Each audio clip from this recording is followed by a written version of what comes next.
I'm just going to look to Jen, and I believe I have Taylor and Jenna on the call. So if you guys see anything on the chats, you can definitely let me know. But for the first few minutes here, I'm going to move my screen. Okay, for the first maybe 45 minutes, we're going to go through the power chair specs and the order forms, and then we'll show you guys the order form after. Okay, is this just going by itself? Okay. So I'm going to give the moment for Jen to introduce herself. I think most of you know her. Thanks, Sherry. Yeah, and I was trying to look myself to see if I could post anything in the chat for you, but I don't have the ability to add an attachment, so sorry about that. Yeah, no, that's okay. Hi, everybody. I do see a ton of familiar faces, so I think most of you know me, but for anybody who doesn't, I'm Jen Burt. I work for a company called Med Supply Sales Group.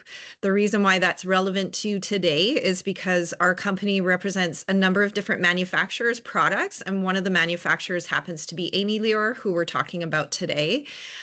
Just really quick before we go to the next slide, all my contact information is up there at the top of this slide. Please take note of it if you have any interest in joining my mailing list. If you're not on it already, try to share and send out information that is relevant about the products that I represent, and hoping in the 2026 year to have a lot more clinical information coming out to you guys, and or if you need to reach out to me for any product consultation. So the next slide, if you want to go to that, Sherry, just quickly is a quick summary of the 7 different companies that I represent for and the websites that you can look them up. So also what's relevant to a conversation today with Manitoba Possible is that I also provide representation for Motion Composites, which is your several of the manual chairs that are provided through the program in various different categories. But in addition to Amy Leor and Motion Composites, I also rep for Dynamic Healthcare, which is RAS Commodes and neck seating, and then Jorns Healthcare, which is going to be relevant to those of you who prescribe through the home care program. That's your Hoyer lifts and the now We Care bed, which is on the program. But they also offer a whole host of other therapeutic sleep surfaces and beds. Compass Health is a lot of your bathroom safety, personal safety stuff you would see inside of a vendor store in their retail area. And then Lighthouse Medical is a company that distributes a whole bunch of different products that range from long-term care all the way down to pediatrics. So quite a wide variety of products there. And then Cinetic, the last one there, is a heavily pediatric focused company with a lot of different standing frames and nighttime sleep positioners. And they also happen to have what might be relevant for some of you through this power chair or manual chair prescriptions, belts and harnesses, so secondary positioning components as well. So that's just a quick synopsis of all the groups that I represent, and you are welcome to reach out to me anytime for any of these different product lines. Yeah, that keeps you busy, I guess, Adrian. A little bit. Yeah. I sometimes forget all 7 of them in my head. That's funny. All right. Okay, so just a quick agenda. We're going to go through the important updates on the MWP specific power chair order forms. There's some really good changes that we were able to incorporate. And still, like I said, there's some glitches with some of the OTP items and that. So I'm going to go through that order form again, make sure everything's kind of finalized before we post it. There's some changes, like I said, with the standard item versus J items versus OTP. So throughout the PowerPoint, we're going to go section by section, things that are covered as standard versus justification, and Jen's going to pipe in throughout the presentation with OTP items. Okay, and then just at the end, we'll have just a review of all the power chair processes that we have in place. I know there's been a lot of changes, but also have some time for questions. All right, so just to get right into it, the updates to the order form is Amy Leor has helped us reduce the order forms by 5 pages. So instead of the 21 pages, it's about 15 pages now. So you'll see that on our website soon, in like a week or so. And then just a note for application forms. I know we've rolled this out before, but there's still, I think, a little bit of confusion. So I've highlighted them here. So category 5.1, The application there is just for a standard, we call it sit and drive power chair. So there's no power chair or power seating functions on that. So it's just a sit and drive or a standard power chair. So you're going to be completing a 5-1 application. Those chairs with power seating functions, you're going to be completing the category 5-2. So that's highlighted in green. You no longer have to submit a separate power positioning device application form. It's all been combined into that one. And the only time you would complete a separate power positioning device, so that's highlighted in like a teal bluish color here, is if the client already has a power chair and now you're adding a power actuator onto it. So those are the 3 different application forms, just to clear that all up. So it's similar to, I think we rolled this out last time, but there is a little bit more of direction here. The first portion on the cover page has account information. You only need to put in the user's first name and their initial, their weight and height, because that helps with the calibration of the center of gravity and all that stuff. And then you definitely do not need to put any other information on there. So these order forms go direct to the manufacturer, and I actually have them to use to order that chair. So don't put any justification notes. I've said this before, only on your application form should you be putting your justification notes on that. And the legend here, as usual, is as standard or no charge. That's something that comes with the chair. J's are justification, OTP's option to purchase, or on the forms, it'll have the cost of the item. So if you see a cost, that means it's an OTP item. Okay, so that's one thing to note. And then the last legend here is NA. So it's not available through our program for various reasons. So we can go through that when you see that. Okay. All right, so it's going to jump right into the section 4 for user weight packages. So we've selected certain ones. So there's sometimes a 250-pound or a 300-pound. We're going to select the higher rating for those chairs. So it's always going to be 300 pounds for your R3 or your M3. That's already going to be pre-selected. Section 5 has the color wheel options. So that is just black as usual. That's nothing different. Section 7 talks about transport tie down. So we have a picture here, and Jen, you can pipe in here because the TTD4, that's a transport ready option. It looks like a WC19 standard bracket and has that rating on it. But what makes it WC19, Jen, is the upcharge there.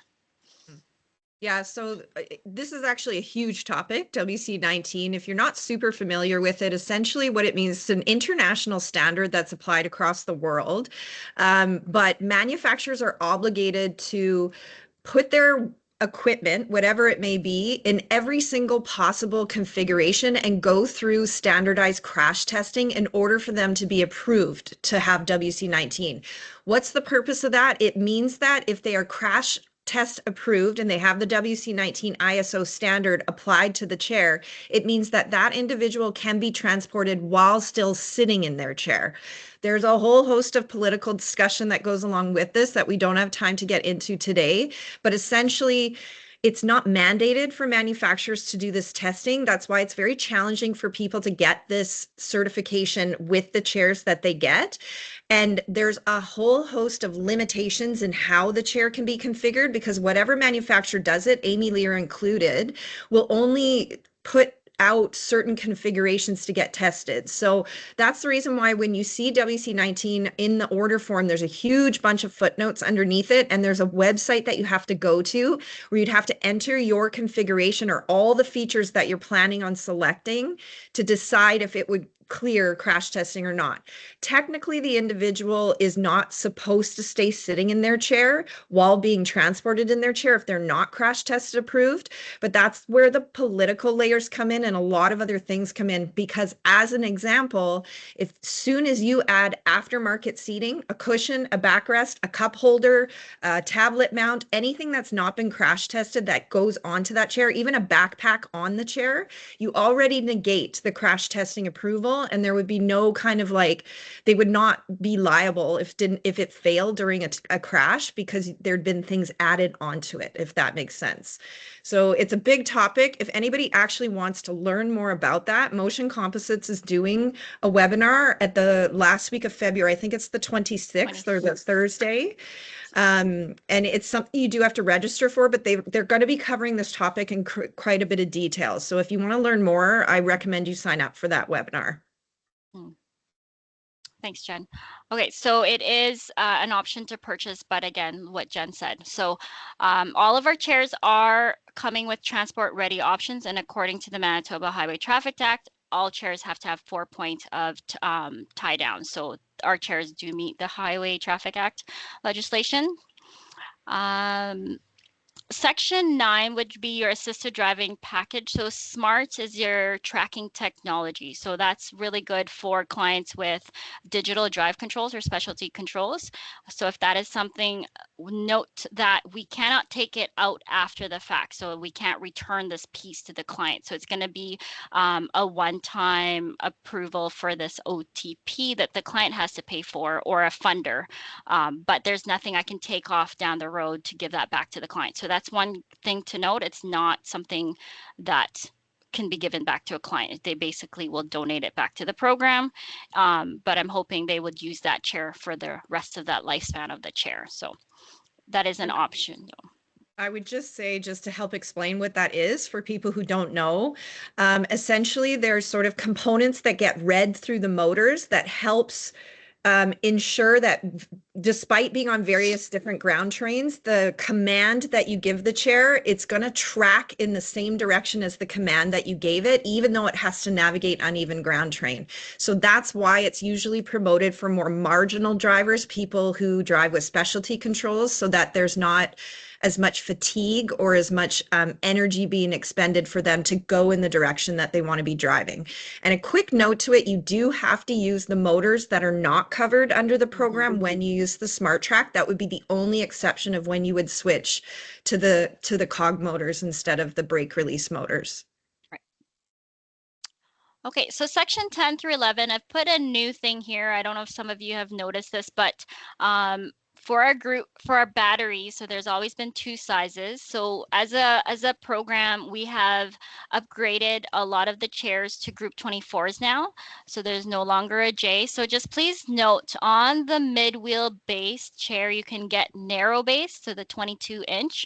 Oh, sorry, I can't remember. 21-inch is as narrow. Yeah. But those have to have group 22 batteries on there. So that's the only exception, are those chairs with the narrow base. And the only exception for group 22 batteries are M3 chairs with a standard feature. So they have no power actuators. So those are the only two chairs that will have group 22. So you don't have to think about that. We do that on our own. We'll be upgrading that. So the rest of the chairs, M3 with power tilt, R3 standards, and R3 with power tilt, those all will be upgraded to group 24. So that's a new program upgrade, because we know that the bigger the battery, the longer a client can operate their chair between charges. So that's a huge functional change for, or sorry, a huge program change for us. We know it costs a couple $100 more to get those batteries, but it's less servicing, we hope, for those clients. So that's an upgrade. Battery group 24, I said no charge now. It used to be a J, but it's now standard for group 24 on all R3s and all 5.2 power chairs. Okay, sorry, I jumped a bit. Okay, so we're going to the section for drive tires. So pneumatic tires, option to purchase, that's not through the program. We provide the regular pneumatic inserts, so that's the no charge. The extra wide, the 14x3, or the snow tires, those are all option to purchase. The only things that we cannot support are the 12-inch tires or the 12.5-inch, just because there's an extra part that we have to bring in to make it compatible with the 12-inch tires. So there's those extra pieces that we just can't support as a program. We have so many parts. But that is something to think about for seat to floor height. That's going to affect how low your chairs can go. Okay, so for options for this is seat to floor height, no charge. Okay, well, I'm going to go back to section 1617, but that's it's easier with order form. We can talk about that in the order form, sorry. Preset frame, that's always 0 degree, or you can select your options with that. And section 19 is going to be the lighting package, which has always been an option to purchase. But note with the lighting package, you also need the joystick with the lighting operation. So it's a cost for the lighting and it's a cost for that specific joystick. Okay. For electronics, so I just talked with my tech. So all of our chairs get the 90 amps. So it's the whole power, how much power is going to everything. But as soon as you're asking for all the actuators on the chair, either you're doing option to purchase to add the power elevating seat, the manufacturer actually recommends us to upgrade to 120 amps. So that gets included into the option to purchase price is an upgraded power module. We're going to go into the joystick section, and I think everybody knows this, but the LED joystick is your standard for all the clients. Colored joystick is an option, sorry, it's a justification. So what are your justification items for that? So we've talked about not just visual, it has to be because you need a switch port to turn the chair on and off or to have a mode switch. The client needs 4 drive profiles for indoor and outdoor. So those are kind of the justification that you're needing to get a color joystick. So it's not just one factor, right? And then the advanced Bluetooth joystick is an option to purchase. So that's a quote that you can get from us or a vendor. Did you want me to speak a bit to that one? Sure. What did you need? I was just going to say, like, when would be a scenario where somebody might want to purchase this Bluetooth joystick? So it's a little bit self-explanatory, but it's an additional option if you need external switches for on, off, and mode. They also have the stereo jack ports for that. And then you can see, it's hard to see in these pictures, they're a little tiny, but the actual on, off, and speed up and down are toggle switches instead of push buttons. So sometimes with people who have less hand function, this is a better option for them, despite the upgrading costs, because it keeps them independent with how they can operate the buttons without external switches. And then you're going to have the ability to integrate up to 4, I believe, the 4 shortcut keys. So you can do some less navigating through the screens and having to press multiple things to get to certain functions. You can set 4 shortcuts on your home page there. And then you have up to 4 Bluetooth devices and unlimited infrared devices. So this is an option that's really good if you know somebody needs to do some environmental access and control of different devices through their power chair. This is a more effective, better technology way of getting that access instead of having to get that environmental control module if you don't have the Bluetooth joystick. Yeah, and this is the one that you would get with the light operation as well, if you wanted to upgrade to the lighting. Yeah. You can get lighting with any of the joysticks, but yeah, that would be an additional upgrade if you did that with the Bluetooth. Mm-hmm. Okay, thanks, Jen. Okay, so the joystick hardware. So this is new. So we've done a lot of begging and pleading, and I've done a lot of data to say that clients are requesting a swing away joystick hardware because the fixed joystick, as we all know, suck, right? So we have gotten approval right now to make these justification. So I want like a lot of hands right now. Thumbs up, whatever it is. So you can get JSMFH for the fixed joystick. Yay! I thought you guys would like that. So there is a criteria for the swing away joystick hardware. I know I hear all you guys asking about this. So The justification for this is that clients have to be independent to be able to swing this in and out. So you have to assess their hand function.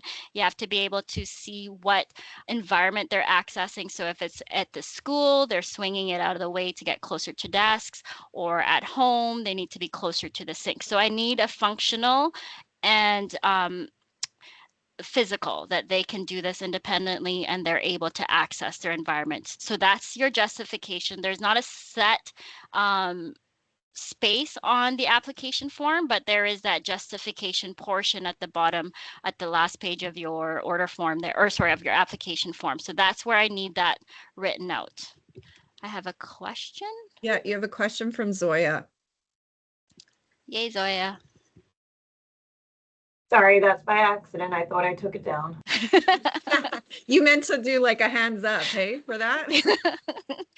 One quick thing I would say to think about clinically, comes up a lot. People ask me, I think I even have a therapist on here that just recently asked me about this, but the fixed joystick always leaves the joystick gimbal higher than the armrest. So you have to kind of force the hand into a lot of wrist extension to be able to drive. So if you have justification from a positioning perspective where somebody needs that height adjustability in order to get better, more independent access to the joystick gimbal, I think that would probably be another point that would get approved. So positioning is the other thing. Yeah, definitely. So you have a couple inches to drop that joystick handle down, and also there's a different configuration. The way you see it here is that 30 degrees or 35-degree swing away. So it drops down instead of out of the way. So I don't see that as often, but it might be an application for some of your clients.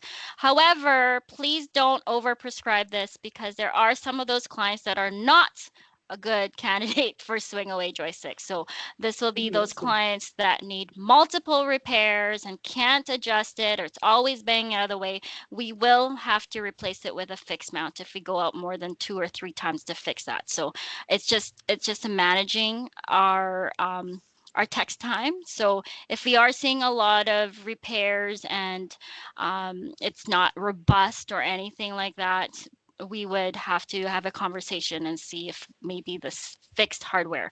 But I know we've looked at all the other options for this to provide better joystick access, but all the other options have been very costly, and Amy Lear has given us a really good kind of deal to get this on chair for clients.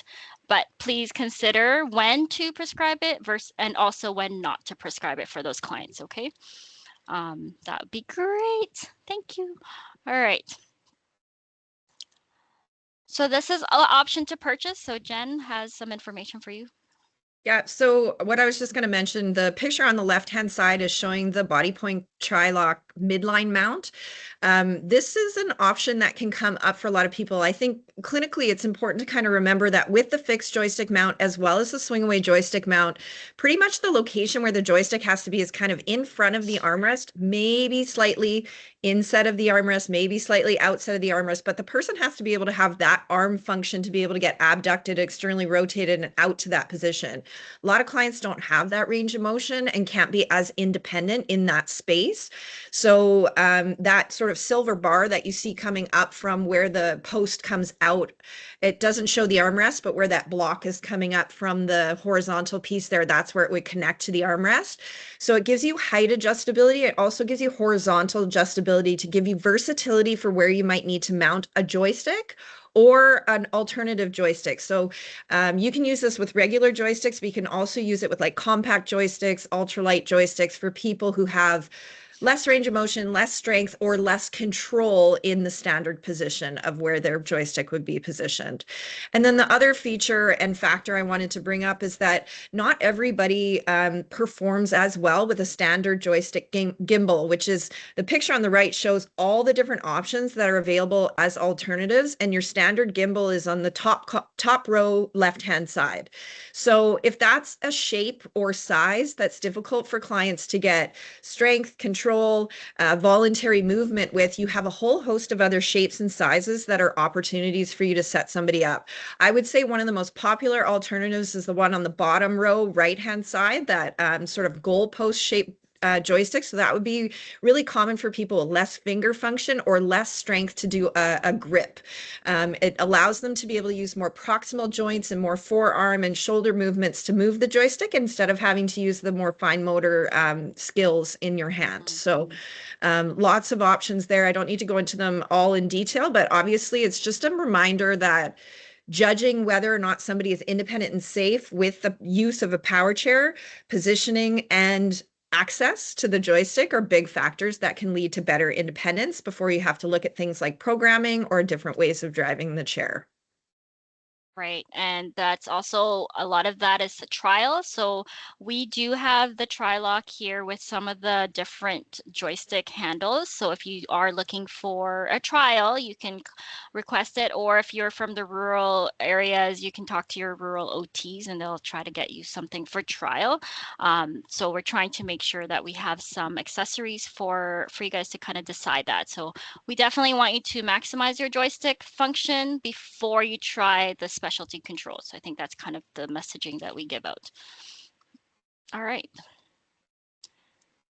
So the next section are all about attendant controls. Again, that is an option to purchase the attendant drive controls. So Jen, that's at the top there. I don't know if everybody's familiar with it, but Yeah, so a lot of times when people will get an attendant drive control, it's typically when people are using specialty controls or a more complex drive system that would be difficult for a caregiver to operate the chair with whatever drive control is set up there. And or sometimes for purchase just out of convenience, so that this is typically mounted somewhere on the back canes or at the rear of the chair so that they can be sort of steering the client in situations where the client doesn't need to be driving or is fatigued from driving, or if they need to move the chair after the client has gotten out of it, it's sometimes just easier for them to use access through the attendant control instead of through the actual drive controls. Typically, if you have power positioning, there would be an opportunity to have external switches with that as well, so they can also operate the actual power actuators too, which comes into play if they have to have caregiving needs while they're sitting up in the chair and things of that nature. So the RNet Omni 2 and display, if you are familiar with that, it's basically for any other specialty controls. So the joystick plugs directly into your chair, but if you're putting in like a mini joystick or something else, you need the Omni to operate with your chair. So this is a justification, and we do want to make sure that joystick function has been maximized before you are driving. So usually a consult with AT Clinic or somebody with specialty control experience, you might be able to justify that. So I do need that letter to say that what you've tried and what is working with the client based on their function and what they're able to do. The environmental control unit, as always, is a OTP. So that's just if you're trying to control a door opener or a leg bag emptier, for example, this is something that you may need to have on your chair. So consult with your vendor or AT Clinic for that information. And I kind of mentioned it before, this is more typically used if you don't have the advanced Bluetooth joystick or an Omni display. It'd be for those lower level joysticks that you would need to have this interface module in order to start being able to access different things in your environment. Okay.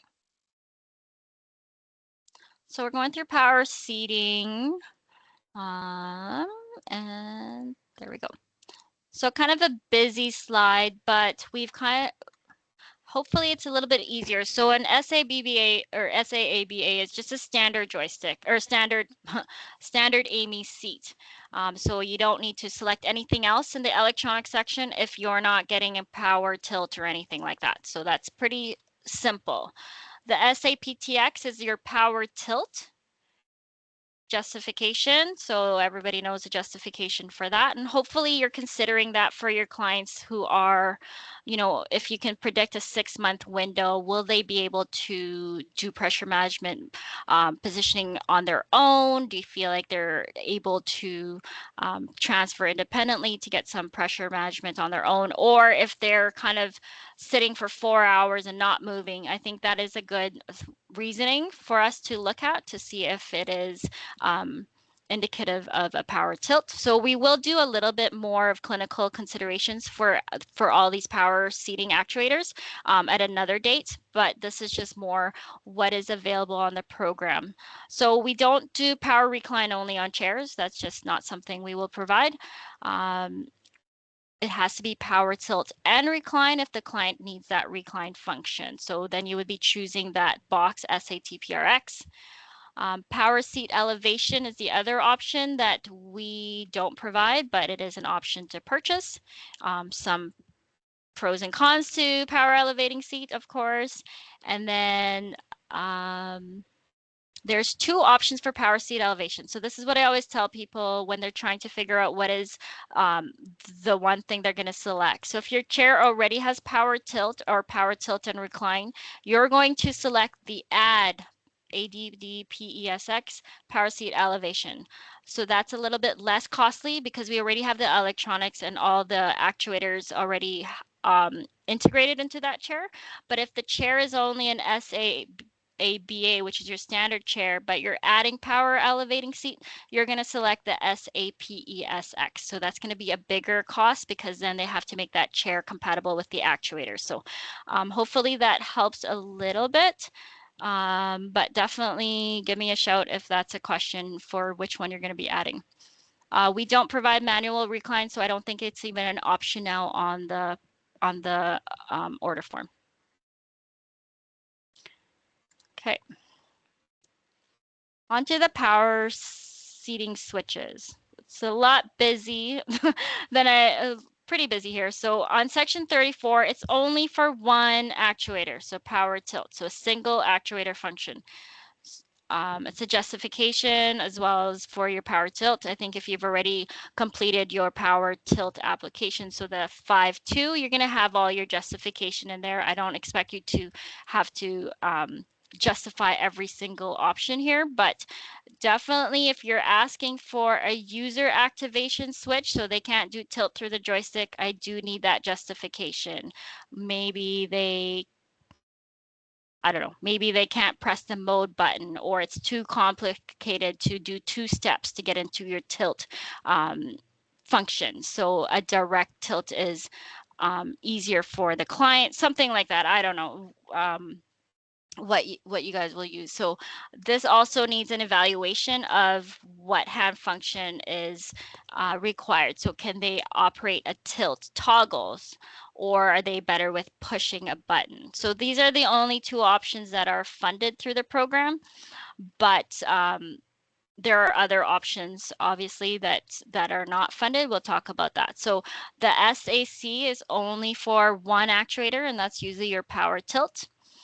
And then the electronics for the multiple seat function. So now you're being able to control power tilt, recline, power leg rest, and then you might have your power elevating seat. So those are now going to be a Mac. So they've taken out all the different electronics and they've only given you these 2 options for SAC or a Mac on the order form.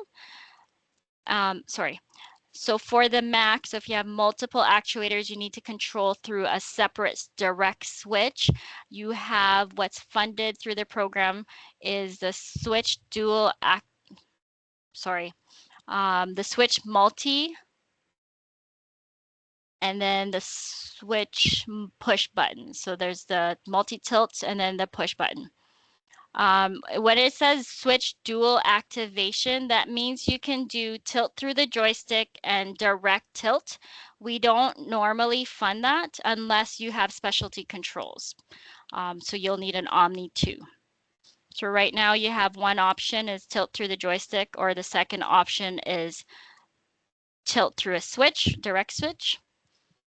And then if you have Omni 2, you have the option of having both dual activation. Okay.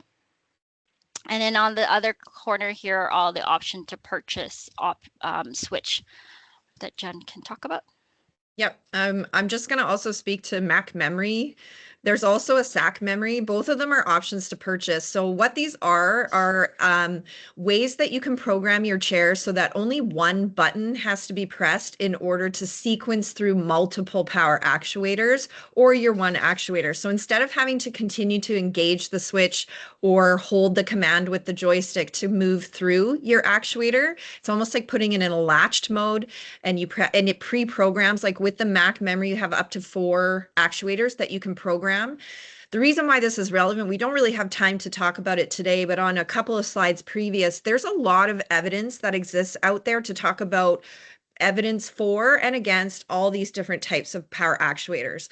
And one of the big elements of that evidence talks about how sometimes there could be more damage or more danger if you sequence through these actuators in an incorrect order. So for example, if you recline before tilting, you have a lot higher risk of losing position, shearing, and moving out of position. So there's sort of like safety recommendations and guidelines that a lot of this evidence talks about, where it will talk about the sort of most ideal ways to order through tilt, recline, power elevating leg rests, and things of that nature.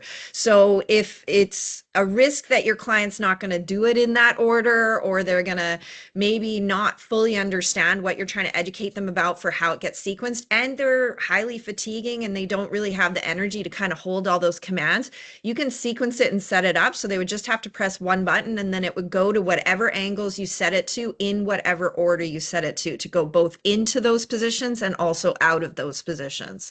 It's not common, it's not a huge thing that gets utilized by a lot of people, but it's definitely a hugely advantage for somebody that needs to follow these kind of recommendations on a regular basis, but definitely would have some challenges following through on it. The switches that are shown on the right-hand side, it's not unlike all the different gimbal handles that I showed in the other picture. Not everybody can operate the same type of switches. So there's a lot of different switches that are available on the market for different kind of hand functions.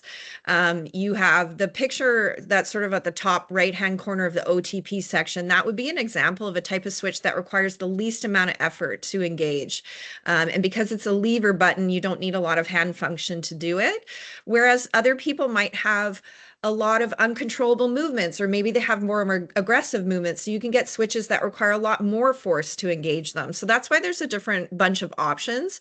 What the program's covering is giving some versatility for both toggle style and push button styles, and that covers a lot of bases, but some people are still not going to be able to operate those switches. So this just gives you some other alternatives.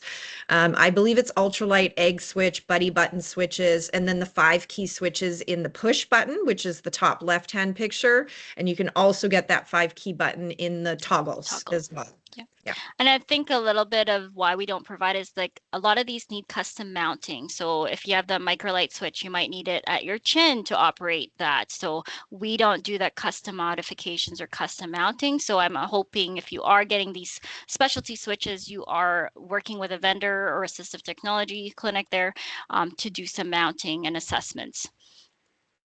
Okay. All right, so then we're going through the seat width and depth packages.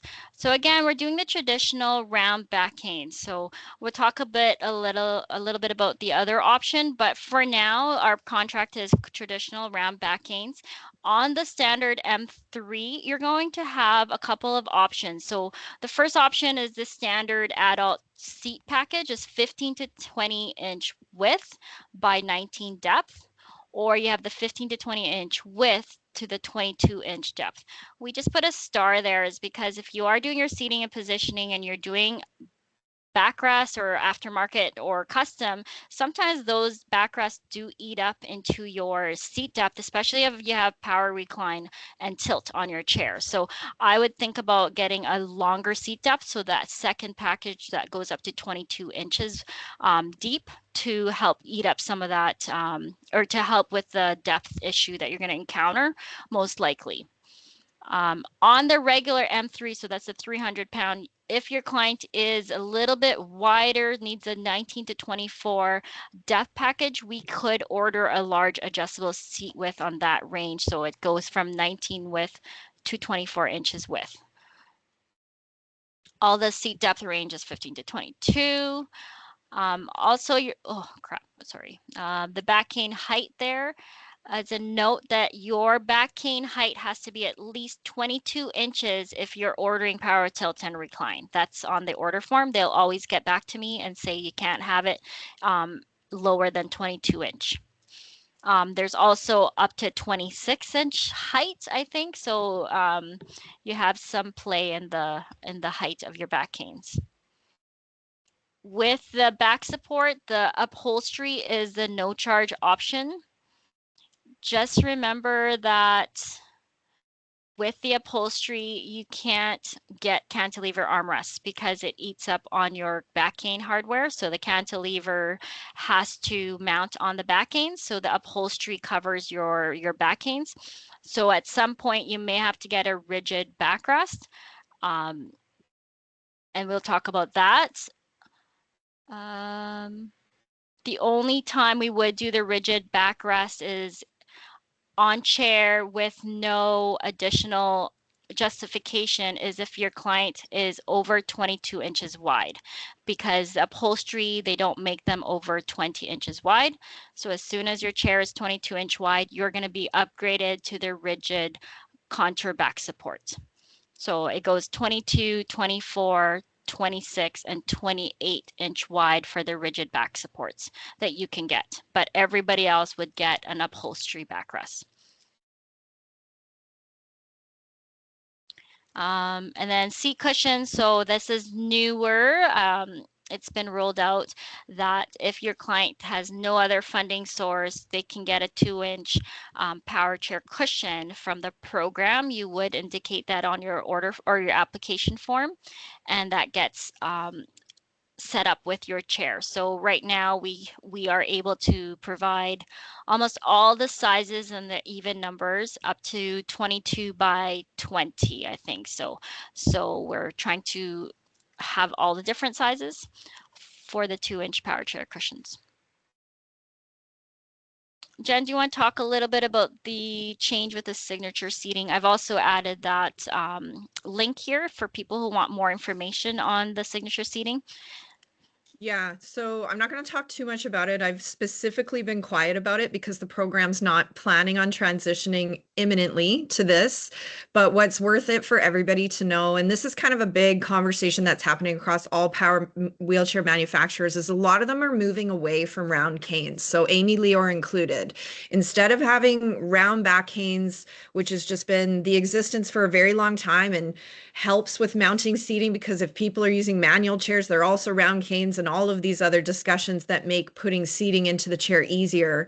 Amy Lear has made the decision to do design changes with a lot of features on their chair, and the signature seating kind of encompasses different style back canes that are not round. They're sort of more of a rectangular shape, and they have tracks lining on the outside of them as well as lining on the inside of them. And they've also included with this upgrades to their cantilever armrest to have internal and external rotation features with them as well. The purpose and the goal of moving to this design has been to open up a lot of real estate for people who do have to mount a lot of things to their back canes. Sometimes it's very challenging to compete for real estate in that area. It's more commonly challenging when you have people with ventilators or custom seating and accessories like secondary positioning components and a lot of other things that kind of have a mount to the same area. And the other situation that it's challenging with round canes is when you have power recline. So in order for the recline feature to work to its best advantage, the actuator itself has to be as close to the person's body as possible. So the distance between where your round canes are and where that big box where the power actuator sits is only about 3/4 of an inch of space. And this has come up many times where putting backrest hardware in that area has really been almost impossible. And that's sort of what Cherry is speaking to. A lot of times you may have to like increase your seat depth, bump people in front of your back canes more just to fit hardware, which solves the issue of fitting the hardware, but then takes you further away from where the actuator is. And the further away from where you are from that actuator, you don't get the benefit of the anti-shear function. So as it articulates through recline, it has sort of this mechanism that makes sure it minimizes as little positioning loss as possible through that anti-shear. So that can be a huge issue for pressure management if you don't have that feature. So these are some of the big reasons that I decided to go to this. Where I have struggled clinically and why I haven't rolled it out more formally is that it's essentially requiring you to use different hardware to mount all of your backrests. And in some cases, taking off components of your back shell in order to interface it with the hardware that would be required. I'm trying to get Amy Lear to understand how an assessment process happens and how multiple backs might need to be mounted on and off of there, and the custom seating fitting process and how much adjustability you might have to do. And I'm trying hard behind the scenes to advocate for why we need to work through some of those problem solving things in order for this to be successful. And that's why I've been pretty quiet about it. I am planning on reaching out to a few key people. Zoya, get ready for an email, who I'm hoping might help me do a little bit of like experimenting with it and problem solving, and also give some additional feedback to Amy Lure that's a voice different from mine to sort of express why we got to problem solve through some of this. So I might just leave the conversation at that, but it's worth it to note that if you're not going through the program, or if you wanted option to purchase, you can get these new style back canes, which would give you also the opportunity to do internal and external rotation on the armrests.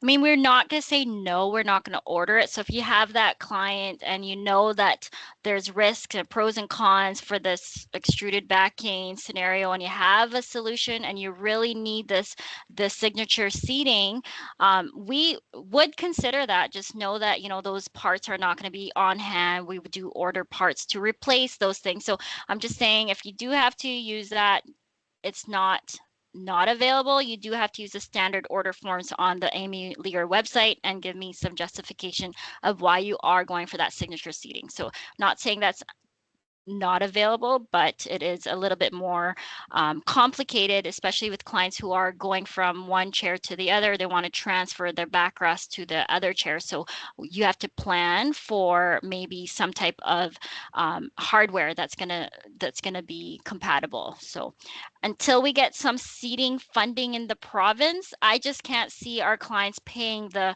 $100 or $200 compatible hardware for their chair or for their seating and their backrest. I just don't see that's happening because nobody's going to fund that couple $100 hardware, right? At this point. Yeah, the best or better case scenario is that you're figuring out the backrest the same time you're ordering the power chair, and you can kind of get funding at the same time. But yeah, those are all the examples I tried to give them, that some people already have that seating and they need to move it over from and some people are 50-50 users. Not everybody uses a power chair 100% of the time. So needing to be able to swap it back and forth. The last thing I'll say about that is, today, there is absolutely no risk of not being able to get the round canes, but the goal eventually is that they do want to phase out the traditional round canes and move solely to this.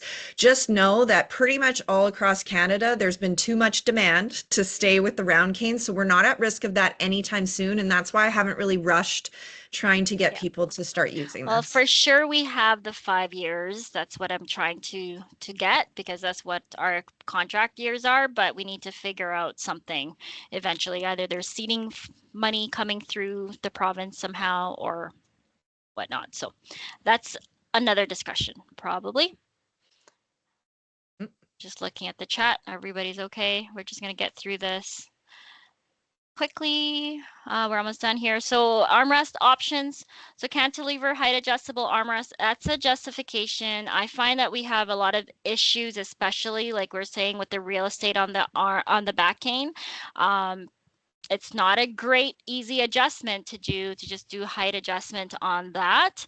And also you do not get upholstery backrest. So those are kind of the cons, I would say, for the cantilever. So if your client really needs it, just think that those are some of the give and take that you're thinking about with the cantilevers. Our dual posts are the most robust that we have on the program for clients who are heavy transfers, use their armrests all the time. Those ones are no charge. And then the reclining flip up is always what you're going to be using if you have a power tilt and recline. So you don't really have any other option but that reclining flip up height adjustable armrest. Okay. Standard foam type. I think they've narrowed it down now to just the flat. I don't have a picture of it. It's The a newer waterfalls. offering. Yeah, not Okay. having waterfall. You can do the flat arm. So that's come up because a lot of people need to put lap trays on their chairs, and the waterfall, it's not compatible with most lap trays fitting. So Yeah. you can do that. The other thing you can do for OTP is that you now can get custom lengths. So if you need something longer than the 14 inches, you can do, I think, 16 and 18-inch lengths as well. So that comes up sometimes. And they're offering arm troughs now as well through Amy. So you'll have us see at the order form, and there are a couple of options that have been taken off of the order form. So, but just know if you want something that's not on our website or not on our order form, just go to the Amy Lear order forms, and you can still request them as an option to purchase, most of them. Okay, so we have a couple new things on the footrest. So it's the swingaways. Obviously no charge, but we're finding that upgrading people to this HD has been holding up much better. So we've just been ordering the new chairs with HD. I don't think people have noticed, but just for the repairs, it's a lot less repair for the HD. So I've been trying to upgrade people with that. The elevating power leg rest, that's a J. But you cannot order just power elevate. That's what I meant to say is I don't approve just power elevating leg rest without any other power positioning. So if clients want to purchase that, that's an option to purchase if they just want power elevating leg rest. But that won't be funded by the program. We fund it with positioning, with power tilts and pressure management justification with the power tilt, not just the power elevating leg rest. Foot plates and accessories. So the standard foot plates versus angle adjustable, always a justification. So just a note that anything that's a little bit of an upgrade or an extra cost on our chair, we do ask for that justification, either physical or a functional justification or medical justification. Center mounts, the manual is a no charge, and the power center mounts are a justification as well. And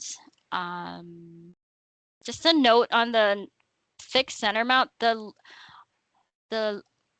pads there are not included. Yeah, they're only included if you have tilt.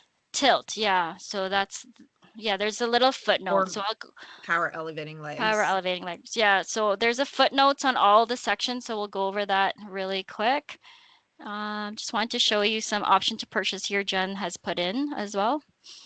Yeah, Oh, probably the biggest one, and I think it's not labeled, but I think it's the SOAMA, and that's the picture in the top right-hand corner. That's the residual limb support. So anybody with an amputation, below knee amputation, or maybe an outside of the box positioning need for somebody with short stature that prefers to be in full extension or something like that, that could be an option for them.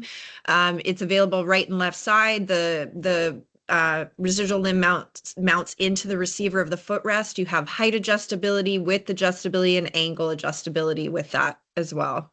do they have different pad options or it's just one I think it's size, just right? what you see. Yeah, you'd probably Yeah. have to do your own thing if you wanted something more customized than that. Right. Okay. I'm just speeding up so that we have time to to go through the order form. Okay, so seat positioning, it's just the regular belt. And then the headrest, they have put down the Amy specific standard option, and it's auto selected if you need that.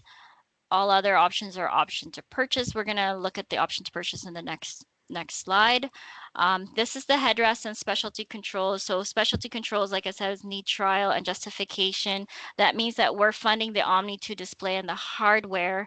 We can't do the customization, so any specialty switches or specialty mounting, that has to go through a vendor or AT program. The ones that are on the order form are the sip and puff, the proportional rim head control. I think there's also the joystick in a can that you can do. So you can order that on the order form. But once we get the off-contract specialty controls, I've talked a little bit about this if you have some questions. We fund up to a certain number or a certain cost for that specialty control, and then we would split it with either the client or another funder if that's like an ASL head array or something like that that's not offered on the program. So we are doing like a off contract type of specialty control approval. So if you need a client with that process, then let me know and we can walk through that together. I'm just looking at comments. Yeah, the comments just if we can comment on eligibility criteria for power elevating leg rests, especially because you're not funding it as its own actuator. I don't know if you want to speak to that or me or. Yeah, we can talk about that at the discussion question. Okay. Right. I think we have just a couple more other positioning options. Yeah, I just put these pictures in because I would say these come up probably as the most common option to purchase positioning components. The picture on the left shows the lateral trunk supports. They're actually a cane mounted support. So sometimes this is an attractive option for people who already have a backrest with contouring and shape to it, but where the laterals are sitting in their backrest don't necessarily fully capture where they need positioning support. So this gives you an opportunity to take the mounting away from the back shell itself and put it onto the back canes. There's swing aways, so that's kind of showing it swung out of the way. And that picture is also showing what the option to purchase style of headrest is, different than what the program is providing, in case you wanted that, with sort of 3 hinge points on it where you can change height, depth, and angle without having to have tools to do those adjustments. All of the secondary positioning components outside of standard what's provided. On the order form, it's listed as all body point products, but I'll just remind you as an example, the company Cinetic that I supply for as well, they have very comparable body point products as well. So you don't have to go with what's on the order form, just any aftermarket positioning component is an option to purchase. And then the picture in the bottom is the lateral thigh supports. They're commonly requested and trialed. They mount to the track on the seat, so you have a lot of horizontal adjustability with them. There's going to be vertical adjustability through that post. And then you can see on the actual, like where the hardware connects to the pad itself, you also have horizontal and a little bit of height adjustability there as well. They are massive. The large sizes are quite massive. You can kind of see it takes up the whole length of the leg, the seat depth there. Yeah. So I will say they're pretty on the large size, even though there are various sizes. And the other factor I will say is that they're not contoured in any way. They're sort of that harder rubberized material. They're definitely very planar. So different clients need different things. They're definitely going to be a lot more robust than what some other options are, but they don't have as much softness to the foam padding and they don't have any contouring to the foam padding, just to point that out. Okay. And then other custom options. Yeah, so this is not exhaustive. This actually covers, I think, a page and a half of the order form and even stuff that's not listed on here. I just want to mention that because Amy Leor is a manufacturer themselves, they will do a lot of customization. So if you already know what you want for customization, you don't need to kind of go through the consultation process of an AT clinic where you're problem solving options back and forth to get to a final solution. You already kind of know what you need. You can go through this route instead and just get a quote for some customized things to be done with the chair. I'll just point out a couple that are sort of worth noting is that outside of the power actuators that the program provides, there's also the opportunity to do power anterior tilt. It's not a huge range. I think it's only about 10 to 15 degrees. You can also do power lateral tilt, where the whole seat would be oriented sideways to, I think, about 15 or 20 degrees. And then latitude tilt too, where the seat comes out and down towards the ground. So there's quite a number of additional power actuator functions that your seat can do to do various functions for your client. And then the other thing I'll point out is that you can do the endomorph or ectomorph back canes. So if you need your back canes to be wider than your seat base or narrower than your seat base, that's something that commonly comes up as well, in addition to the rear view mirror and the backup camera. Can I ask about that one? Like, so with signature seating, they do have the endomorph options too, right? So that might Yeah. not be a custom, but that might be a reason to go to signature seating. Yeah, the signature Maybe. seating, it's a lot more of a standard option where Yeah. you can do 1 or 2 inches endomorph or ectomorph. And the other thing you can get with the signature seating is you can get fold down back canes. So if people Yeah. need to be able to transport their chair themselves, it gives you a lot. Like I transport these power chairs in my SUV all the time, but I always have to pull out tools to take the back canes down. So yeah. So this would save my life if I had this feature. So if you are needing any of those as option to purchase, I do need the filled out order form, so it won't be. Will it be my order form? I think so. Yeah, it'll be my order form for the custom power anterior tilt or power lateral tilt. I do need to get the order form filled out and send it off to Amy Leor, and they quote it out for me. One for the chair that would be covered by the Manitoba Wheelchair Program, and then they cost out the extra parts, the RFQs. So those requests for quote, they'll send that as a separate quote as well. But they do need a whole chair order form. So if you are thinking that's something you need, that's the process we would have to go through. Okay. Sorry, I know it's going to be easier to have the order form, so I'm just going to go through the order form. I stopped sharing, right? Yeah. Just maybe quickly while you're bringing that stuff up, I'm just going to comment a little further on the elevating leg rest question. So like the thing to remember is that you can get manual elevating leg rests on these chairs. It would definitely require a caregiver to be able to change the angle of that. So one of the arguments for power elevate is going to be the need to do that independently instead of having a caregiver do it for you.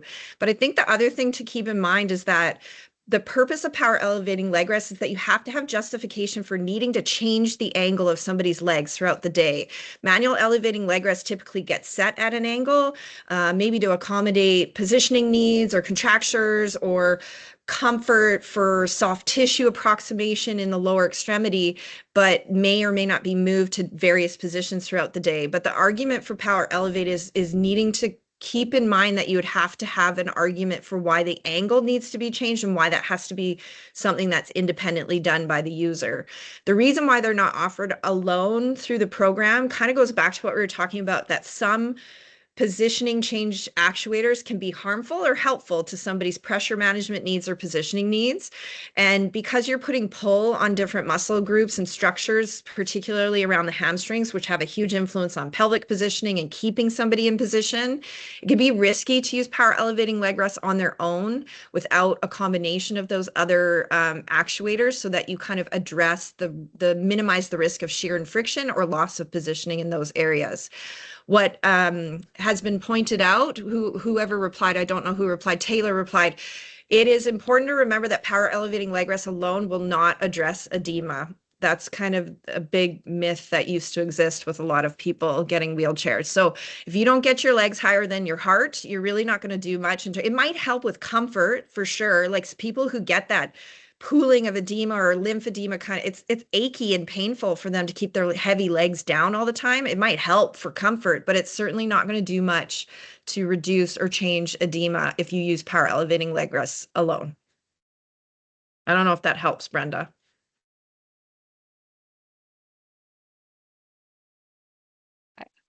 There is one more question in the chat as well, Jen, about the lateral thigh supports. Are they from Body Point? No, the lateral thigh supports that were shown in that picture, they're Amy Leor's. So you can actually order them on the order form, and they come in, I think, 3 different sizes. But like what I will be honest about, any lateral thigh support that has hardware that can interface with a track, you can put on. It can be anybody's company. Am I sharing the order form right now? Or what are you guys seeing? No, we're seeing your files. Oh, golly. Okay. I'm going to open it up again. Just having such lovely issues here.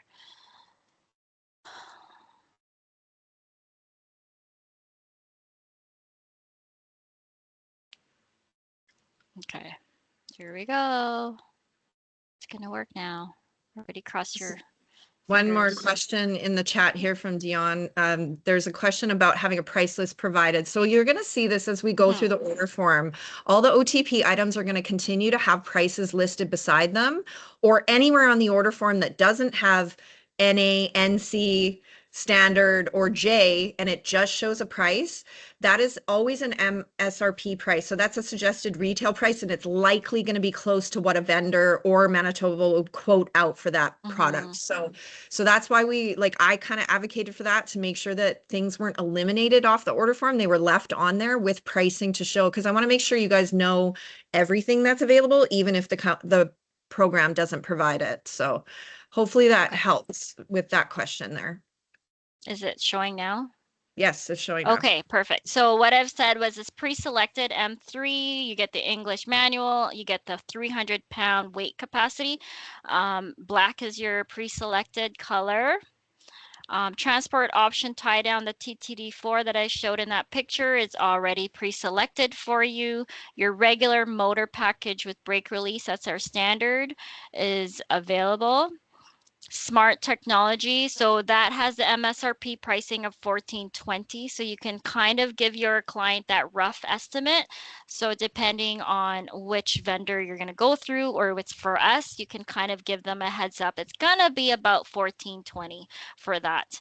And I'll just quickly say what Cherry's speaking to at the beginning of the session, where we kind of have picked up on a few things that still have to get modified on this order form. So like, for example, if you go back to the smart track above it, the motor that you have to get with it currently says NA, whereas it should show a price, because that would be a situation.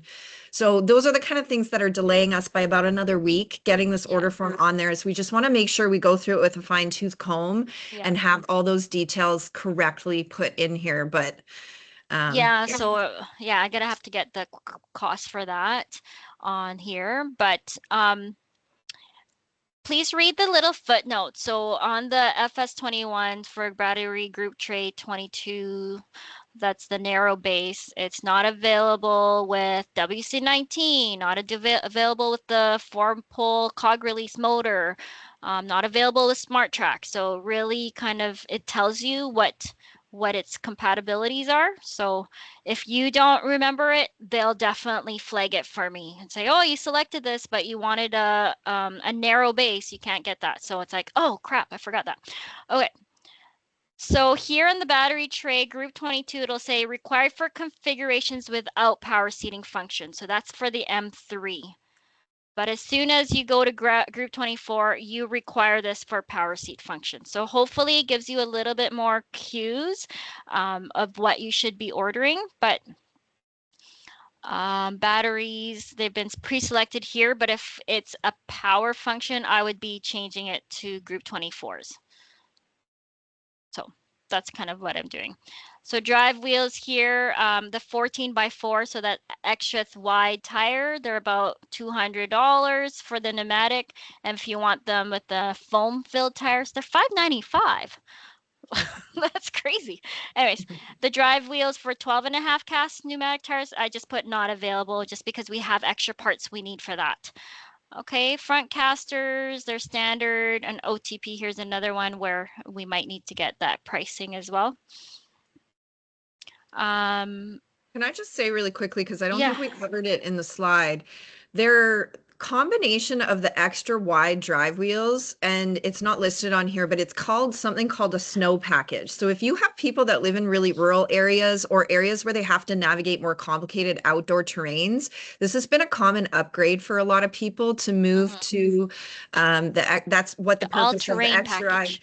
yeah, you get upgraded with sort of a longer caster arm and a 9-inch caster at the rear. You get the extra wide drive wheels at the front. And I think it's also 8-inch or 9-inch casters at the front as well. There's going to be some configuration challenges with that. Like, I don't think you can do the swing away leg rest if you do it, but it does offer a lot more rugged, robust outdoor navigation. And you can just do the drive wheels. You don't have to upgrade to the whole The whole snow thing. package. You Right. can just do the drive wheels as an upgrade as well. Right. Okay, so moving on. So the light package here, an approximation, if you want to tell your clients, about $14.25, but it also requires the joystick with light operation. So when you go down here, you're going to see the joystick with lighting operation. That's a cost to the client, including the EOLP, which is the lighting. So a basic lighting joystick, an LED would be $125 plus your $14.25. So that's what's something to talk about. So the advanced joystick, and the reason why we can't include that as a justification is look at this cost. It's $1,100 for it. So can't do it at this point. So that's kind of one thing. And then you'll see here for the fixed joystick mount, there's a J now for the swing away joystick mount. So you have a standard swing away or the 35-degree, it can drop down. So that's the two options that you'll need to select here. And then the tri-lock mount that Jen was talking about, it's $275. So once this gets all sorted out, we're going to drop this in the website. You can see it's Amy Lee or Manitoba Possible. We've been working at this since November 2025. I feel like we've been doing it longer than that. Yeah. And we still need to do some tweaks to it. So I am sorry this is taking quite a long time, but thanks for everybody's patience. Hopefully that's about all. And I wanted to show you some of the large adjustable seat width. So this is section 38 on the PowerPoint. It'll say your regular width adjustment is 15 to 20, 15 to 20, and then you have that max depth of 22. So think about your clients with power tilt and recline.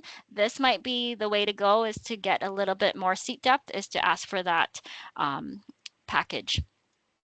And then finally, I just wanted to show you how clean the electronics were. I think we already passed it. Yeah, I passed the electronic section. But that was a huge confusion for everybody, is the electronics. Because there was Solo, there was SAC, there was VR2. So all those electronics has been singled down to SAC or Mac. So those are just the two options you're going to be thinking about. SAC for one power seat function, Mac for multiple power seat functions. Sorry, I'm just going to go through this really quick. And I think some of the option to purchase that we were talking about, Jen, here we go, the headrest. So now you've got the section 57 is MWP standard. It's standard when you're ordering a chair with power tilt and or recline. And then it'll come with the standard straight bar angle adjustable headrest with 10-inch pad. So what you do have to say is whether you're using it on a headrest mounting hardware. Oh, sorry, at the bottom here, what you do have to say is whether you want it fixed on the backrest, so those without recline, or with a reclining back. So that's the one thing that I would check off as well. If you don't do it, I do it because it's an extra check for me to do it for you. So the lateral trunk supports, it's about $100. And those hip and thigh supports, somebody was asking, it's about $130. So Plus hardware. plus hardware. All right. Okay. So I'm just looking at the time. I'm going to stop sharing that. And then I think I just still have a couple things left on the PowerPoint. I'm going to share that if I'm good to share. Are you seeing my PowerPoint? Not yet. Yes. Yes. Okay. Okay, I'm just going to put that in presentation view. Okay, so this was the slide we skipped out on, Jen. There's the all-terrain. The all-terrain. So this comes with right now the 14x3 drive wheels, but you can also get the 14x4 drive wheels on that. Okay, OTP process is basically the same. We haven't changed anything. You're going to fill out the option to purchase form. And then what I do is I make sure I have your order form completed. And like I said, I submit that to manufacturer. And then they give me 2 different quotes, one for the chair and one for your OTP items. Some tips for the prescribers. So really, if you're downloading this form from our website, always save it, like right away save it, because sometimes you're gonna forget and you lose all your selections. So please, please, please save it right away. Well, however you want to do it, client's initials or other identifiers. If you're not familiar with some of the options, there is that picture gallery that Amy Leor has. It's super helpful. I'll show you all the different switches and armrests, that kind of thing. And then these are just tips, but we're also planning on doing follow-up education for you guys down the road. So completing a full seating assessment. So this is where we're really thinking about if you're having power tilt and recline, what does that mean for your specs to your chair? So does that mean to include a more depth option? Choosing the correct drive platform. So make sure that the mid wheel versus rear wheel, those discussions are happening. So indoor users, most of the time, if they're about 80% of the time is indoor, maybe the mid wheel is a great way to go. But if your client is going outdoors, active user, think about your rear wheel drive. That's a great option now.